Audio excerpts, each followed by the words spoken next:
Hello and welcome to the Brutal Iron Gym podcast, where our goal is to cut through the BS and deliver the brutal truth about topics related to health and happiness. So today's topic is training, and we're going to discuss why changing technique sometimes makes you weaker. Now, this would be under the assumption that the changing technique is a good change. So sometimes the difficult part for someone trying to learn how to lift better is that it's hard to know if the person that you're learning from actually knows their stuff. So there's been examples over the years that I've been exposed to where someone either looks really good, so they give nutrition and or like bodybuilding or aesthetic based training advice, and it's absolutely awful. They just look good because kind of like genetic, so they were given good looks. They were already lean. So if somebody has always had a six-pack abs, they're probably not really good advice for fat loss. They never had to lose any fat.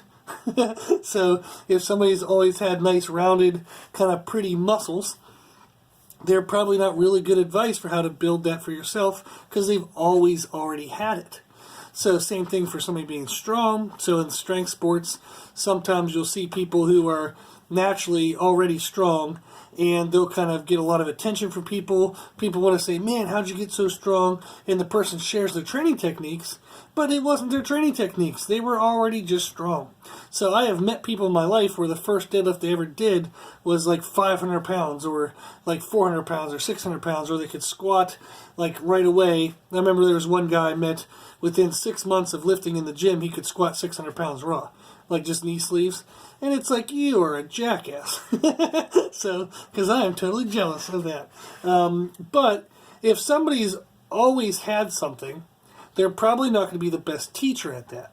So think about if you had somebody who, was born into a really rich family, and they've been rich their whole life, and then they were going to teach people on how to make money. They've never had to make money. So it's true that maybe they've used the money they had to make more money, but they never had to start from scratch. So if somebody's never been where you are, it's going to be harder for them to kind of teach how you can go from there to where they are, because they didn't travel that distance either. So they didn't take that same journey. And that's where sometimes getting advice from people is very difficult, because you would look at someone who seems to have what you want, and you say, oh, I want to know how they got it. Sometimes they just got it the day they were born. Sometimes they got it really easy. So it kind of really depends on, it's hard to know if they know what they did to get it, if that makes sense. So now, if you're listening to me, chances are that you've probably already listened to some other podcasts and you've heard a little bit about my background. And I don't want to necessarily take 5 minutes here to try to sell myself. It would be good for me to tell you why the things I tell you are true, in my opinion, I guess. In a sense, I do have formal education, so I have master's in nutrition, bachelor's in health and phys ed. I have personal training certification through ACSM. I've taught at the university level for 7 years. I've been a personal trainer for money, where people paid me money, and this is the job that I was doing since 17 years. I've been lifting weights myself for 19 years, been working out for 20. So I have a lot of kind of formal education. I have a lot of just experiential background. So I've had over 1,000 clients, way over 1,000. I just stopped counting at 1,000 because any higher it doesn't matter. 1,000 sounds good, or 1,200 sounds about the same. So, but I've had over 1,000 clients. So I do have the formal education, I have the experiential education. Now I am still learning new stuff every single day. So I am still always learning. So you're never kind of done learning. You're always able to learn more. But how somebody would know is in the sense of if I'm telling you guys on how to get strong, I can promise you that it's because I started with very little. Now, I don't have the worst genetics ever. I have met people with worse genetics. But I had 2 years of lifting in, and by the time I graduated high school, and I was lifting every damn day with weights and training my butt off, and I couldn't bench 225, I couldn't squat 315, absolutely not. And I could probably maybe do a horribly rounded back, miserable 315 deadlift, but it definitely wouldn't have looked pretty. And those were kind of the numbers I started when I was 18. Over the years now, I've squatted 600 in sleeves, I've deadlifted 700, I've benched 430, so I have improved my numbers quite a bit over all the years. And I've done that with a bunch of injuries over the way, and I've also gained 100 pounds to my natural body weight, but I'm actually leaner at 100 pounds than when I started, so I have kind of walked the journey. So I've been the fat kid, I've been the skinny kid, I've been the weak kid. And I'm still always feeling like I'm weak, fat, and skinny. So I don't think those kids ever go away. But that's the idea I want to kind of throw across there is when you get technique information and somebody tries to change your technique for you, I'm going to go with the assumption for this podcast that you paid money, you sought this person out, and you're fairly certain that this is good information. Now, with that assumption made, there is that asterisk that sometimes you do get bad information.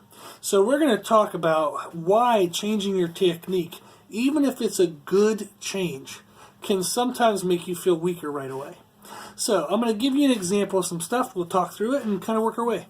So this morning I was actually training a lady, and we were doing the leg press. And she's an older client, and we're working on preventing arthritic pains by getting her stronger so her muscles will take the stress away from her joints. And we're also battling osteoporosis, so we're lifting really heavy things to try to help thicken out her bones. So we actually have had bone scans done, and it wasn't like we ordered them. Her doctor was already doing them. And at first we were able to negate any bone loss, and now we actually have thickened her bones. And it's taken a year and a half, almost 2 years, but we've actually reversed the process of osteoporosis, and she's in her 60s. And now she is leg pressing 325 pounds.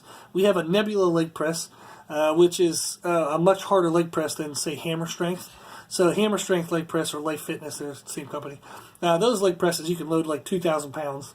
So it's a little kind of ridiculous. But we have a very hard leg press. And she's able to do it at 325 pounds for sets of 10. Actually, today we did sets of 12. And to give you a comparison, when we first started, she could barely do 90 pounds without her knees caving in and her heels lifting up and her kind of like quads and, those muscles, teardrop muscles kind of taking over. So we went from 90 pounds up to 325, and the 325 is now for sets of 10s, and we're ready to move up even more. So, we have run into a point where as she progresses from stage to stage, I've had to kind of give her more and more detail in terms of when is the maybe important time to breathe. So now that she's gotten stronger, her breathing will affect whether she can hit the right weight for the right numbers or not. So now she has to breathe correctly to get 325 for 10 or 12 reps. Whereas before it may be like, 225, she could be talking to me while she was doing it. It wouldn't have mattered much.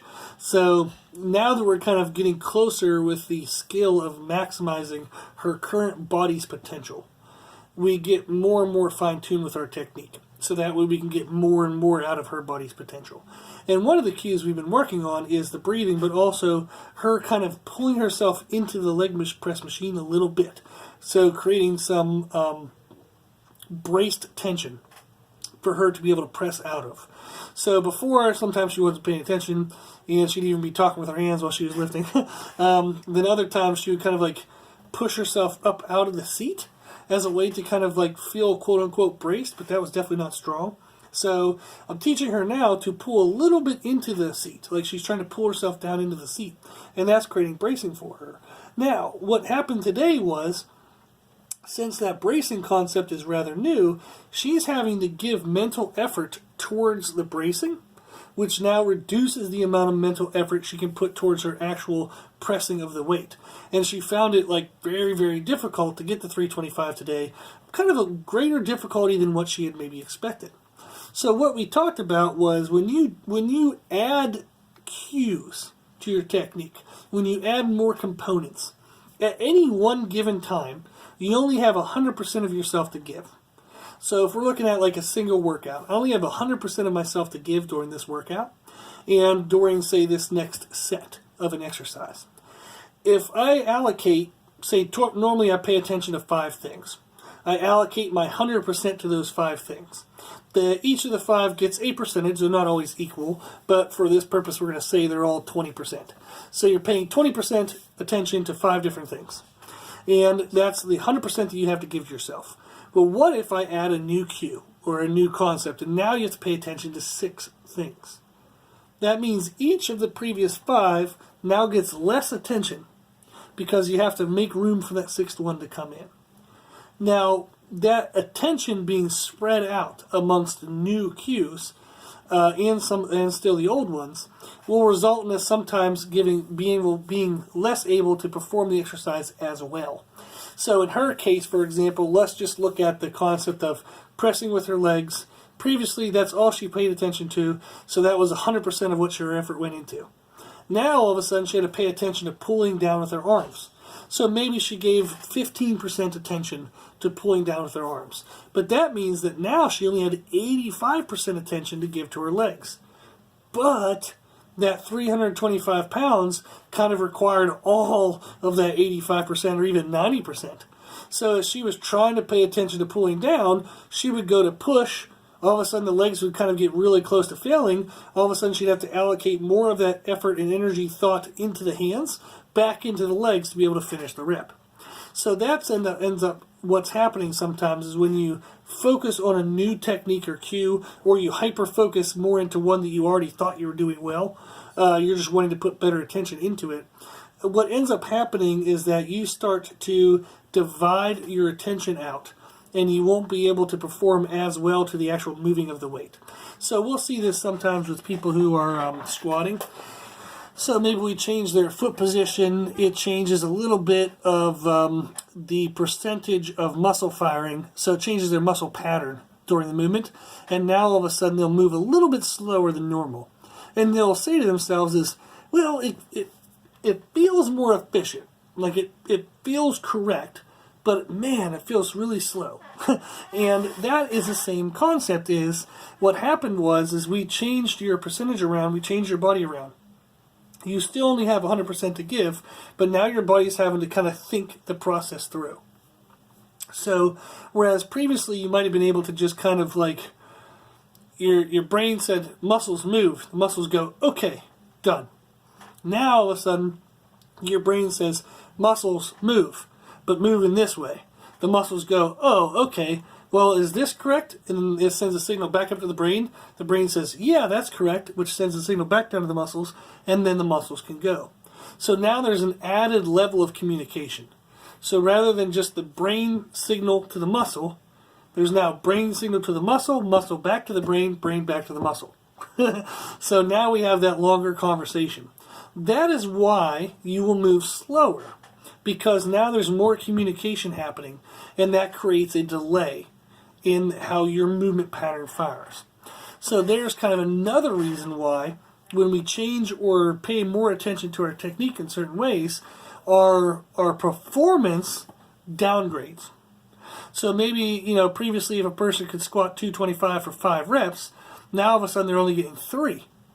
So they're like, dang, I know we can do 5, but with this new technique, yeah, I feel better and it feels kind of more balanced, like my knees don't hurt or my back doesn't hurt, but I can't do as much.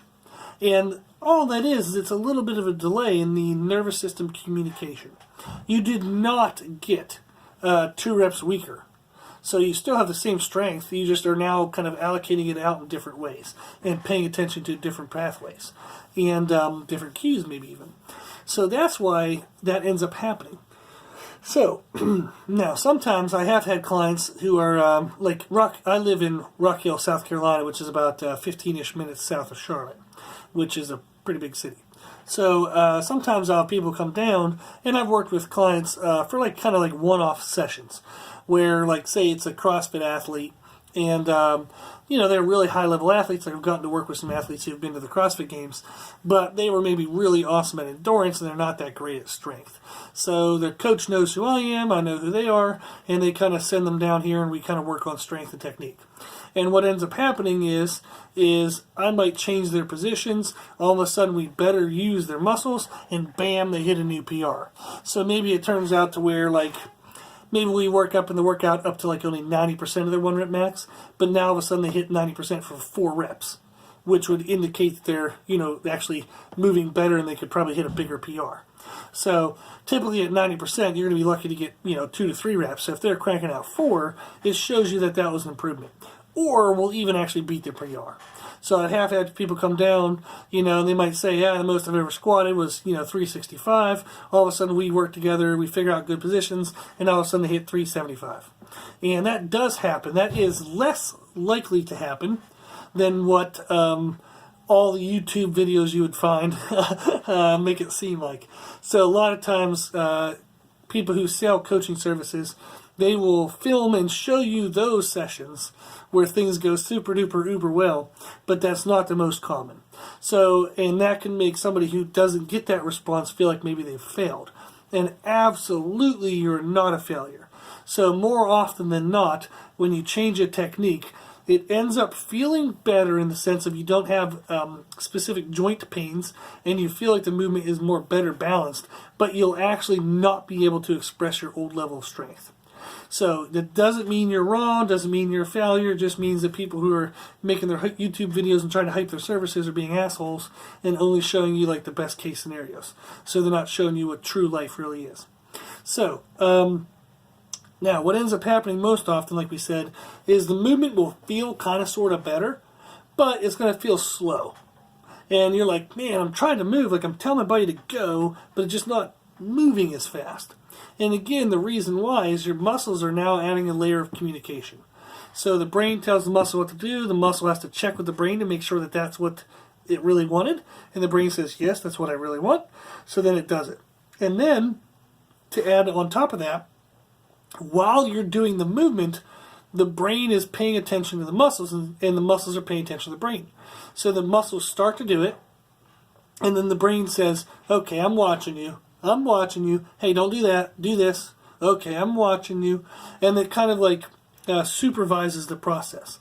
Whereas before, the brain would say, hey, muscles, do this, and then the brain starts going off and doing other things because the muscles were already used to what they were doing.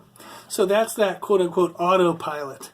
So we all have had the experience where you're driving home from work or driving home from somewhere, and all of a sudden you pull in your driveway and you're like, holy shit, like I haven't been paying attention for like the last 20 minutes.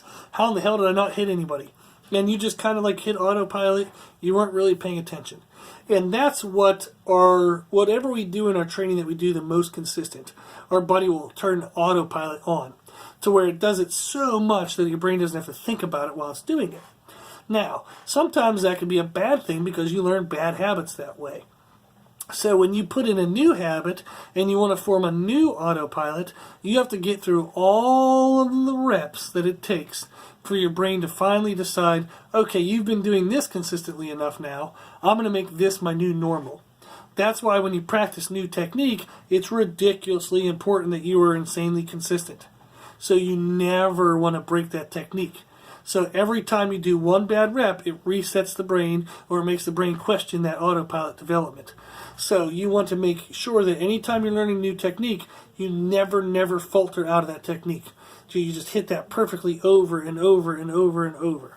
So the clients I work with in person and online, it's not uncommon for us to squat for a whole hour, and we'll do like sub-maximal weights, maybe 70-80%, and they just hit those for like doubles or triples for like a freaking hour so we can get a ton of reps in, and I can stare at them and watch their mechanics. We can figure out what are their common mistakes and help educate them on what to watch while they work out on their own. And then all of a sudden when they go on their own, they can be super duper consistent, build up a lot of consistent reps, and create that new autopilot. Okay? So that's the reason why. There's two reasons there that we showed of why your performance can sometimes drop even if the technique changes you're making are positive, good changes. The first one was that we only have 100% of our attention to give, so if I give some of my more attention to this kind of technical cue thing, I have less attention to the actual just moving of the weight. So therefore it feels a little bit harder to move that weight because you're not giving as much attention to it. The other one is that we're going to move you to different positions, and your muscles are now having to increase their level of communication with the brain. That increased levels of communication, frequency of communication, is going to cause everything to move a little bit slower. Cool. So, what this means is that, number one, if you change your technique and things downgrade a bit, it does not mean you are wrong. Doesn't mean you're doing anything wrong. There's nothing wrong with you.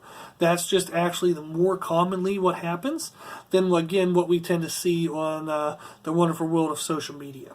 So I had an example of one girl I worked with, woman, lady, whatever. We're about the same age. So, but anyhow, kind of don't know what the term, like, girl is not appropriate. Woman sounds very, like, sounds very formal, and we're actually friends.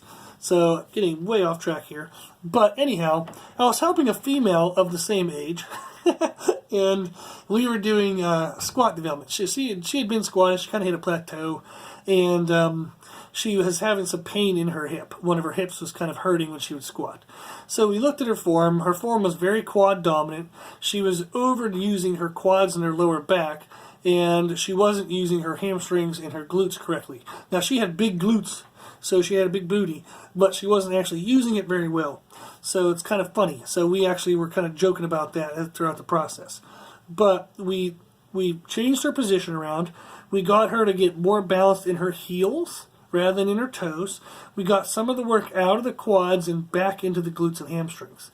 Now, what ended up happening was, when she came in, she could do a very ugly, horrible-looking 275 squat that caused the hip pain. The first day we worked together on the new form, we had to stop at 95 pounds. That's all the weight that she could do correctly. That doesn't mean that she got weak enough from 275 to 95. She was still stronger, but she just could not move consistently as we got any heavier. It was very odd for her. There was a new set of muscles. Everything kind of felt different. So we had to build our way up from 95 pounds, which is the heaviest I let her go, because that was the only one she could do right. Any heavier, she couldn't do it correctly. So then it ended up taking about 6 months, and we actually worked up to a new PR of 300 pounds. So, in 6 months, she went from 275, looking like death and it hurt her to do it, down to 95 pounds, back up to 300 pounds, and she hit the 300 pounds with no pain whatsoever. So, smoked it, looked great, and we're on our way to even more numbers. So, but that gives you an idea of what's more realistic, is that you're going to get an initial drop in restriction because of all the new changes to the technique and form and the mental allocation that you're going to have. So all of that happens. It creates everything to be slow, a little bit feeling awkward, and sometimes your performance downgrades. So you have to have patience. So her example was a little bit extreme in the sense that it took 6 months. More often for most people it takes anywhere from 1 to 3 months. So if you make a technique change, that means you minimally should give it a month's worth of training. So if you think of squats, if you squat twice a week, maybe that's 8 workouts. So you can think of it that way as well. Is you have to give it enough time for your body to develop that autopilot.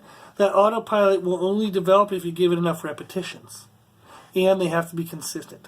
So think of every single time you break form while you're trying to learn a new technique, you mess up that autopilot creation. So every time you break form, you almost have to restart it. So don't break form. Also, you have to do your training set up in programming that allows for a lot of repetitions. So if you come into the gym and say, like, on, one day a week you hit safety squat bar, another day of the week you hit back squat, another day of the week you hit front squat, that doesn't help. That's not a very good way of doing that if you want to improve your back squat. Because only one of those 3 workouts are you actually using the correct positioning for the back squat. So instead, you would want to do the back squat. Maybe one workout you do pause squats, one workout you do normal squats, maybe like heavy singles. The next one, maybe you do 5x5, but you have to stay within the movement pattern that you want to develop. So if you want to develop a back squat, you have to stay with back squats. Okay? And the more repetitions you do, the faster you can create that autopilot, the faster you can gain new strength expression, and you can actually kind of regain your normal speed and confidence. Okay, there you go. So that is why when you change technique, sometimes you feel weaker. is that you're now allocating more brain power to things other than just moving the weight, and you're increasing the degrees of communication between your muscles and your brain. So you have to have patience, give it at least a month. So think of like 4 to 12 weeks, so 1 to 3 months. Give it some time, give it an honest effort, a lot of repetitions, and then see how you are from there. So if in 3 months you are not hitting new PRs, then it was probably not a good technique, and you need to look again at maybe making another change. Okay? So, hopefully that helped with creating some realistic expectations when you have to change over your technique and overhaul kind of like how you normally do things. This applies to more than just squat, deadlift, and bench press. It can apply to bicep curls. It can apply to bodybuilding. I probably should have said this at the very beginning because all you bodybuilders probably aren't even listening at this point. But if I want to improve my chest growth and I have to learn a new way to do chest flies, that might downgrade the amount of weight I can do. Maybe I normally could do 60s, and now I have to accept doing only 40s. But those 40s done more correctly are going to better hit the muscle fibers that you're actually targeting. So maybe now you're reducing the amount of front delt involvement and bicep involvement. So it makes sense your strength would go down because you're no longer accidentally or unintentionally using 2 other muscles. Now you're purely isolated better into the chest. And that's why that might cause a downgrade in the amount of weight that you can use or even the reps you can perform. It definitely doesn't mean you're going to downgrade your results. It's actually going to improve your results. Okay? Cool. So, hopefully that helped. If you like this information, you can find more from us on Instagram, Facebook, and Twitter at Brutal Iron Gym. Also, if you like the podcast, please share it with family and friends. So the more people we help, the happier the world will be. And if you have any questions, feedback, or suggestions, we would love to hear from you. So this podcast is for you, so we know what you want to learn about. And you can reach us at our email at brutalironGym@gmail.com.